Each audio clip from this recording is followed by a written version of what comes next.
Congressman Bartlett, you are a gentleman and a scholar. Welcome. Thank you for being with us.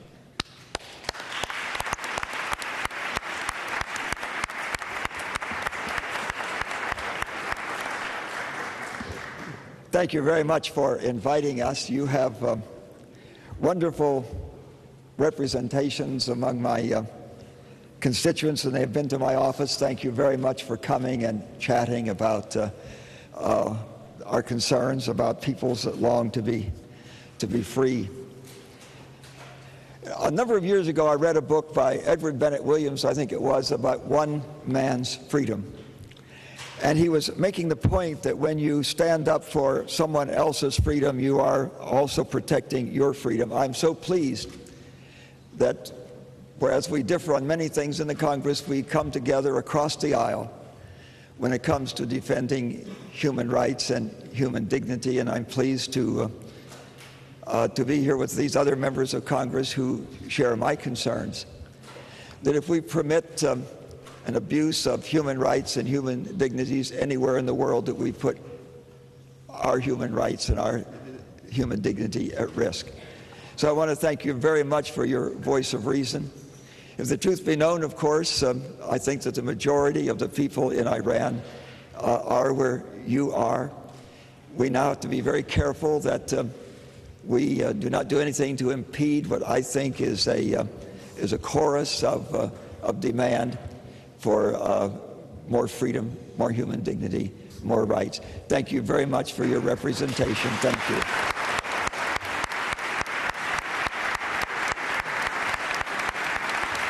Thank you, Congressman. I have been very proud in our presentations to the State Department to have a co-counsel who has 25 years of experience in international litigation and arbitration and settlement of disputes.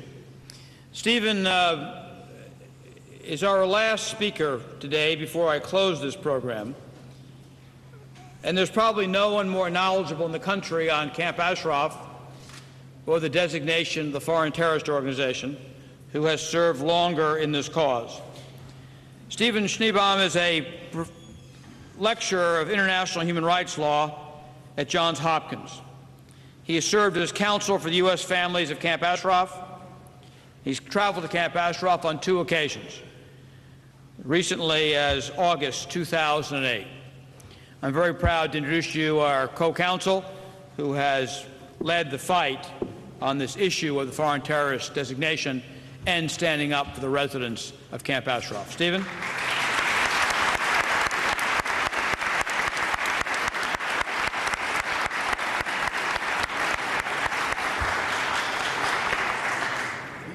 Well, thank you, Senator. And before I begin my remarks, which could be subtitled, "And now a word from our lawyer," since I am the last speaker, I think it would be appropriate for me to indicate what a tremendous supporter of the PMOI and of Camp Ashraf we have had in Senator Bob Torricelli, who deserves all of our thanks.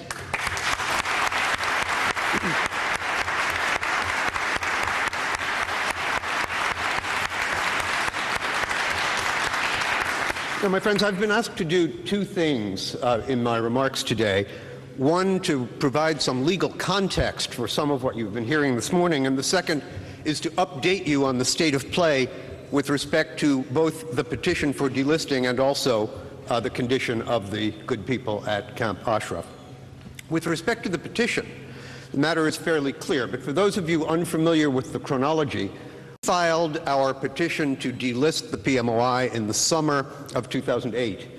The statutory framework gives the Department of State 180 days to come up with a decision, to decide on the petition. This was the first petition, I should tell you, the first petition ever submitted by an organization to be removed from the foreign terrorist organization list. Well, the department did, in fact, respond in 180 days. In fact, I think they beat the deadline by 2 or 3 days. In January of 2009, right before the Bush administration went out of office, Secretary Rice issued an opinion denying our petition, but at the same time recommending that her decision be revisited within 2 years. The decision was based entirely on classified information that we, as counsel to the PMOI, were not even permitted to see, much less to rebut. This was something right out of an old movie about the Soviet Union. And so we petitioned to, as the statute permits, to the United States Court of Appeals for the District of Columbia Circuit. And after briefing and oral argument, the court reversed the decision of the Secretary and remanded the petition to her, now to the new administration, to revisit the conclusions after having given the PMOI due process of law. Due process of law meant at least some understanding, at least some exposure to the information on the basis of which the department was apparently ready to conclude that PMOI remains a terrorist organization. And I should tell you, there's been much discussion about that this morning. The term terrorism and the term terrorist activity are defined by law. This is not some vague sense in which the word terrorism is shorthand for we don't like you or we don't like your politics. A terrorist organization is an organization engaged in such things as assassinations, bombings, hostage-taking, occupation of public spaces, this sort of thing. Violence, in short. And there has been no allegation, much less proof, of any such undertaking on the part of the PMOI since 2001 at the very latest, over 10 years ago. Well, the department again, after we resubmitted our petition at the end of 2010, the department again reviewed its records and provided to us redacted versions of the classified material on which it purports to rely. And as you heard earlier this morning, the information upon which they are purporting now to rely is simply silly. There is no way of dignifying what we have been shown. I'll give you an example.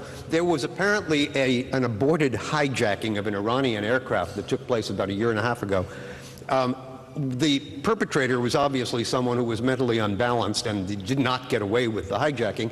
When he was taken off the plane, the immediate report was that this was a mentally ill individual who was acting out some kind of fantasy. A day or two later, an Iranian regime spokesman attributed the hijacking to the PMOI. There was never any indication of this individual ever having heard of the PMOI, and indeed the allegation didn't stick. It wasn't repeated even by the Iranian regime. Yet that document somehow found its way into the set of materials upon which the State Department now purports to base its opinion. Now, I'm not going to suggest that the State Department has found that document to be persuasive, but the mere fact that it's included tells us the extent to which the bottom of the barrel is being scraped. And as Judge Mukasey indicated a moment ago, it's very important to see the situation of the delisting and the situation at Ashraf as intimately linked. We heard Judge Poe talk earlier about his conversation with Prime Minister Maliki and his suggestion that the congressional delegation visit Ashraf, which was rejected by the Iraqis. What Judge Poe did not tell you was that in informing the congressional delegation that they were not permitted to go to Ashraf, Prime Minister Maliki was quoted in the press as having said, "This is a terrorist organization. You wouldn't let foreigners visit a terrorist organization in your country, would you?" In other words, Prime Minister Maliki was indicating explicitly that he finds support for the treatment of the people of Ashraf in the designation here in Washington of the PMOI as a foreign terrorist organization. And I suspect that it is precisely the same justification that sustains Ambassador Lawrence Butler, who was quoted extensively in this weekend's, on Saturday's, New York Times, as having repeated virtually every cliche, virtually every libel, virtually every old story about the PMOI that any of us have ever heard. Stories going back to the 1970s, stories suggesting that PMOI is a Marxist organization, stories suggesting that the intelligence provided by the People's Mujahideen organization, intelligence referred to favorably by no less than the President of the United States, in the opinion of Ambassador Butler, that intelligence is rubbish. In the opinion of Ambassador Butler, the supporters of the PMOI, such as Judge Mukasey, such as Ambassador Bolton, such as General Wesley Clark and others, all of those people are corrupt. They've been bought. Every cliche, every old libel that can be brought out. And that was reported in the New York Times on Saturday. And if you read that article, as I hope all of us did, you've got to be asking yourself, among other things, what was the source of this reporter's information? How did he get this material? He appears to have been at Ashraf when Ambassador Butler was saying, as Judge McCasey mentioned a moment ago, if you want to talk to the United States, you have to come to me. How did he get the story? I'll tell you how he got the story. Ambassador Butler brought this reporter along with him to Ashraf last week and introduced him as a member of his diplomatic delegation. A violation of diplomatic ethics, a violation of journalistic ethics, but a demonstration of how some people in the State Department, some people in the executive branch of government will stop at nothing in order to carry out the objectives that we have known the Iranian regime to have maintained all these years. And this is very dangerous.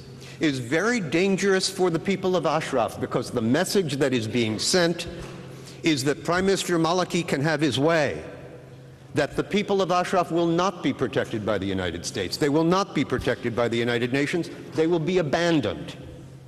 That's very dangerous. That feeling that acts of violence can be perpetrated at Ashraf with impunity is what led to the invasion of July of 2009. It's what led to the invasion on April 8th of this year. That has to stop. And that's why meetings like this are so important. Because when the world hears about the support of Ashraf and the concern for Ashraf, not only of the distinguished members of the panel, but of members of the United States Congress, members from both parties, members from across the country, when the world hears that they are tying the support of Ashraf to the fundamental values that underlie this country's freedom, then we all are sending the message to Iraq and to Iran, to policymakers in this country, that we will not accept this kind of dismissal of these freedom fighters in Iraq.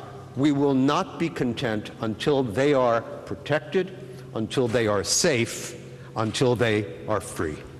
Thank you.